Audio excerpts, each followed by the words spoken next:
How can a marriage last 58 years without a single kiss on the lips? And why did I only decide to talk about it now, at 81 years old, when most people believe they already know what love is supposed to look like? On my wedding day, when everyone leaned forward waiting for that movie moment kiss, I turned my face slightly and offered my cheek. People laughed softly, thinking I was shy. They were wrong. That tiny turn of my head became the secret center of our marriage, the rule no one saw, the boundary even we never named out loud. Let me break the ice with you. Our story is not about the absence of romance. It is about the complicated shapes love can take when life is heavier than we expect. My husband and I built a life of shared breakfasts, hospital waiting rooms, long winter nights, small arguments, quiet reconciliations, and unspoken promises. We had marriage, love, loyalty, grief, forgiveness, guilt, and yes, secrets, but never a kiss on the lips. Imagine living decades with that question hovering between two pillows every night. Why not? Was it rejection? Was it betrayal? Was it fear? The answer was always there, but wrapped in silence. Through the years, people noticed. Family joked. Friends whispered. At anniversaries, they said, 50 years and still so modest. They didn't know that the lips were a locked door connected to a past he never touched, and I was afraid to open. Sometimes love means staying, even when you don't understand what you're staying inside. Sometimes reconciliation isn't loud. It's setting the table anyway, folding a shirt anyway, choosing us again without the grand gestures everyone expects. I won't give you all the answers yet, because the reason behind those untouched kisses has layers, old wounds, private history, a promise he made long before he met me, and the quiet decision I made at the altar to love the man in front of me instead of the fantasy in my head. That decision shaped our entire lifelong marriage, for better and for worse, and it followed us through births, losses, nights of doubt, and mornings of gentle companionship. And the truth behind it will change the way you think about affection, marriage, and what a lifetime of love really demands, because the moment he finally told me why came decades later, when everything else seemed stable, and yet everything shifted in one conversation that started with 7 simple words. Staying with me through this matters, because this story is not just about kisses or the absence of them. It is about how marriage, love, loss, secrets, and reconciliation shape an entire lifetime. If something in what you've heard so far made you reflect on your own relationships, I'd like you to share it. Leave a comment and tell me what part of this story speaks to you, because your perspective helps others listening realize they're not alone, and understanding these experiences can change how we treat the people we love.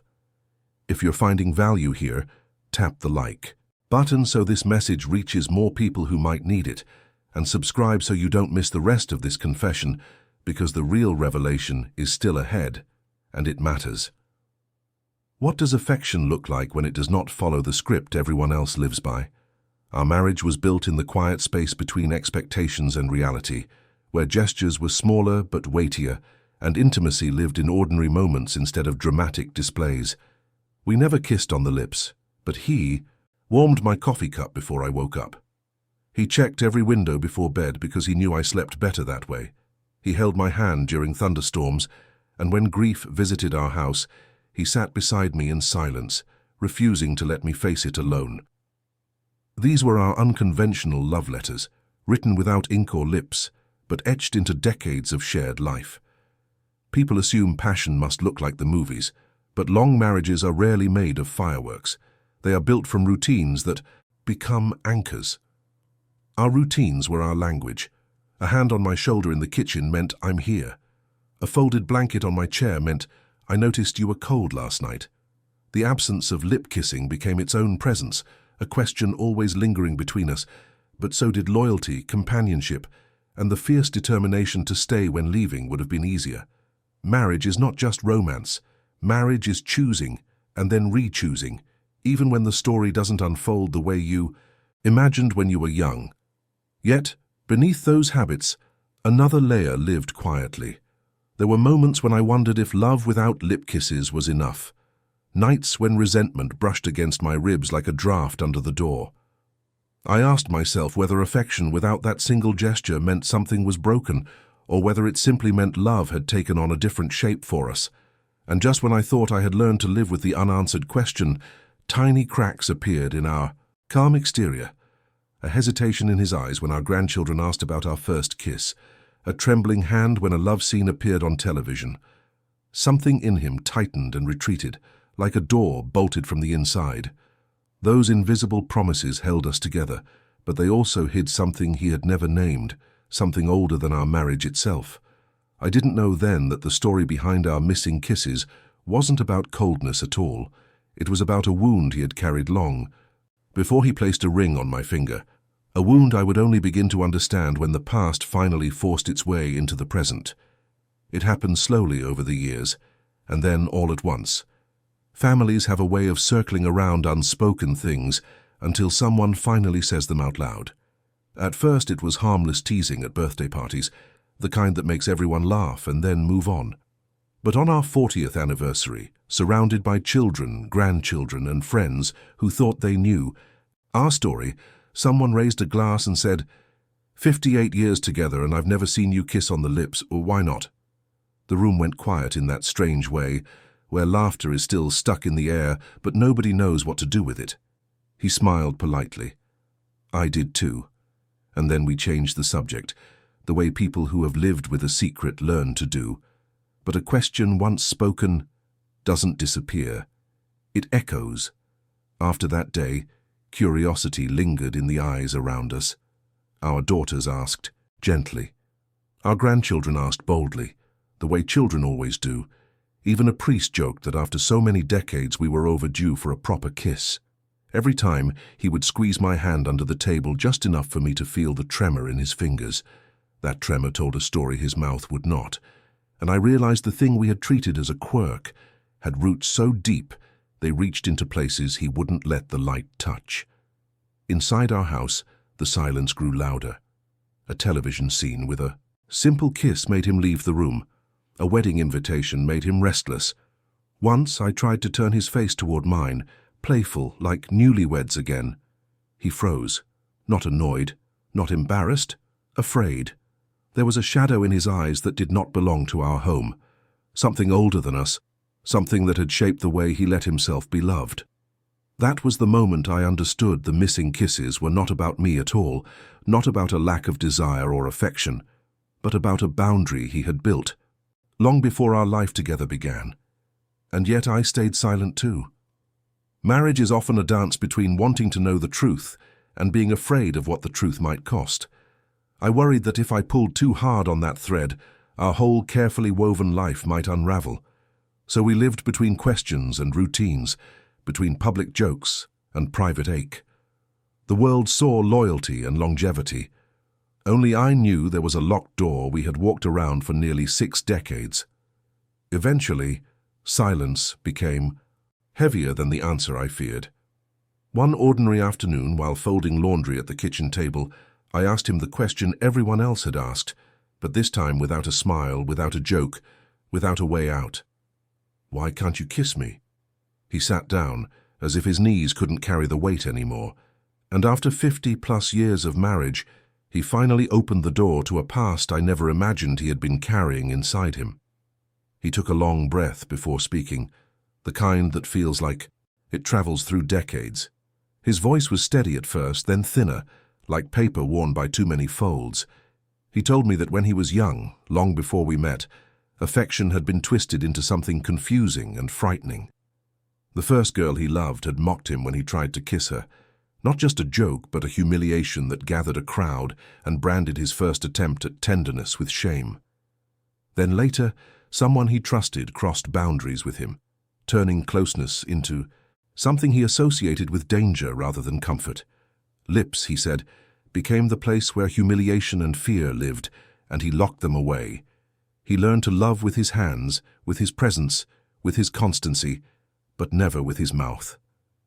As he spoke, moments in our life rearranged themselves in my memory like photos placed into the correct album for the first time. The flinch I had taken personally, the distance I read as indifference. None of it had been rejection of me. It had been protection of him. And still there was another twist he had never voiced. He carried guilt that he had never been fully able to explain this to me, guilt that hardened into silence every year we stayed together. Shame doesn't age out, it burrows in. He said he believed if he opened that door I would see him as broken. He didn't understand that I had already seen him at his strongest and his weakest and chosen him anyway. Then he said something that startled me more than the story itself. He told me he had always feared that if he kissed me, really kissed me, he would fall apart and he couldn't risk collapsing in front of the person he needed to protect.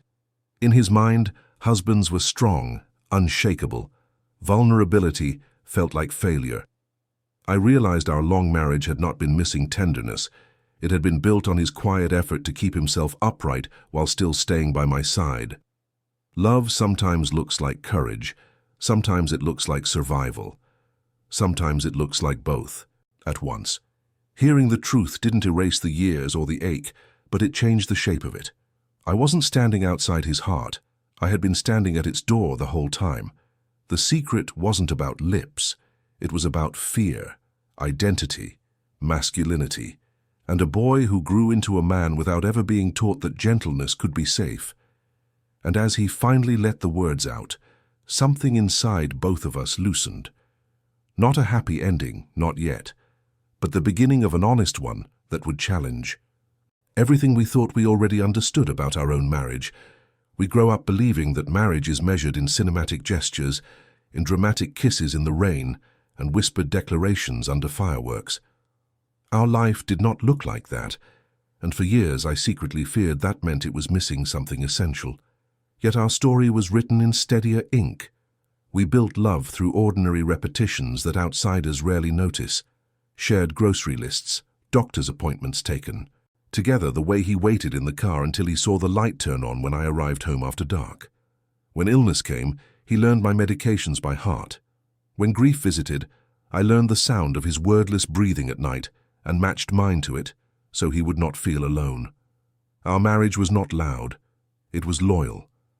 Still, there were nights when the absence of that simple kiss pressed on me like a question placed gently yet endlessly on my chest.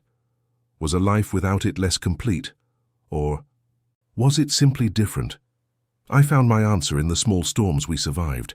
There were job losses, family arguments, years when money thinned and tempers shortened, seasons when we spoke more with our backs than with our voices. Each time we stayed. Not because staying was easy, but because staying was a promise we renewed silently, like a vow without witnesses. And every morning we began again, choosing companionship over pride, presence over distance. Then something shifted that neither of us expected. A friend of ours, married almost as long, separated suddenly. We sat at the kitchen table afterward, stunned by how fragile lifelong stories can be. He reached across the table, not to my lips, but to my wrist, resting his hand there as if to anchor both of us. It wasn't a kiss, but it carried the weight of all the ones that never happened. That touch told me what words could not. Love had been here all along, imperfect, unconventional, stubbornly faithful. The realization was its own kind of reconciliation, not a conclusion, just a deeper layer revealed. And yet even in that tenderness, a new unease emerged. I began to wonder what would happen when one of us was gone, which forms of affection would remain, which regrets might speak in the empty rooms. Would the missing kisses echo, or would the life we built speak louder? Those questions followed us into the years ahead, into hospitals and anniversaries, into the quiet evenings when shadows stretched longer on the walls and time itself seemed to lean in, asking for honesty we had not yet given. There is always a day in a long marriage when the weight becomes too much, when unspoken things finally demand a voice. For us it came quietly, no shouting, no slammed doors, just 2 old mugs of coffee going cold on the table between us. I was tired of being brave, tired of pretending the missing kisses didn't matter, tired of feeling grateful and hungry at the same time. The question slipped out before I could stop it. Did I choose a life that never fully chose me? The words hung there, and I watched them reach him like a wave he had spent a lifetime outrunning. He didn't defend himself. He didn't get angry.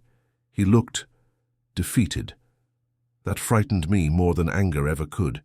He said he had lived with constant fear that one day I would realize I deserved more and walk away, and that fear had made him smaller, quieter, careful with every gesture. I had thought I was the only one aching. The twist was, realizing he had been afraid too all those years, that our silence had been shared. Two people loving each other while both believing they were the one who wasn't enough. That is how distance grows, not through hatred, but through misunderstanding that slowly tightens like a knot. For the first time in decades, we talked without shields. I admitted my resentment, the loneliness that can live even inside a long marriage. He admitted the guilt and terror that had shaped every no on his lips, the feeling that if he opened up completely, he might never be able to gather himself back together. We stood at the edge of a question neither of us had ever dared to ask aloud. Do we stay like this, or do we risk breaking everything to build something truer? Love is not peaceful in those moments. It trembles, it tests. Then came another turn I didn't expect. He left the room and returned with a small box I had never seen. Inside were unsent letters written over the years, confessions he could never speak, apologies, explanations, entire storms of emotion he had kept to protect me from his rawness. He had loved loudly on paper while loving quietly in life. Reading those pages, I realized we had almost ended, not because love was gone, but because it had never learned how to speak in the same language. Almost ended, because that day became a threshold, not a finale. The final confession did not arrive with drama. It came in a whisper, when the house was quiet, and years had softened our pride. He was already weaker then, moving slower, his hands thinner but his eyes clearer than I had ever seen them. He said, I was wrong to let fear decide how close I could be, and there was no defense left in him, only honesty. At 81, I realized that secrets don't always destroy marriages. Sometimes they silently shape them until the truth finally asks to be spoken. He told me he had spent decades believing intimacy required perfection, that love meant hiding his broken places rather than sharing them. He had been trying to protect me from his past and protect himself from the vulnerability that a single kiss on the lips would have demanded. In that moment, something shifted inside me. Not a neat resolution, but a deeper understanding of the man I had spent my life beside. I saw the young boy who had learned the wrong lessons about affection, the husband who built love out of reliability, the father and grandfather who showed up to every important moment, even when words failed. Him. Marriage, I realized, is not a perfect picture. It is an evolving conversation between two imperfect people who keep choosing to listen, even when it takes 58 years to say what needed to be said. The absence of those kisses had felt like a void, but it had also pointed us to the core of our story, that love is not always fluent and closeness can exist even when language is limited. Then came the twist I never expected so late in life. He asked if I felt I had been deprived. I told him the truth, yes and no. I had missed what we didn't share, but I had lived inside a loyalty many people never experience. Our life was made of quiet breakfasts after storms, of hands finding each other in the dark, of staying when leaving might have seemed simpler. And then, gently, almost shyly, he said he wished he had been braver sooner, that he wished he had learned earlier that strength and tenderness are not opposites. His regret was not about romance. It was about time, about how long fear had stood between him and the simple courage of being fully known. We didn't rewrite the past that night. We didn't pretend our story had been anything other than what it was. But we opened the door fully at last, and the air felt different. It wasn't about finally kissing or making up for lost gestures. It was about realizing that love had been real the entire time, even when it was clumsy, even when it was afraid. What kept us married for 58 years was not the absence of conflict or the presence of perfection.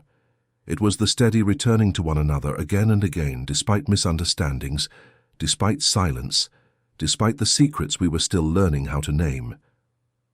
If you stayed with me until the end of this story, thank you. It means you understand that marriage, love, loss, secrets, and reconciliation are never simple or perfect, and that real life is far more complex than any movie kiss. If this touched you in any way, I invite you to subscribe so you don't miss the next stories we share here. Stories about long lives, late confessions, and the strange, beautiful ways love survives.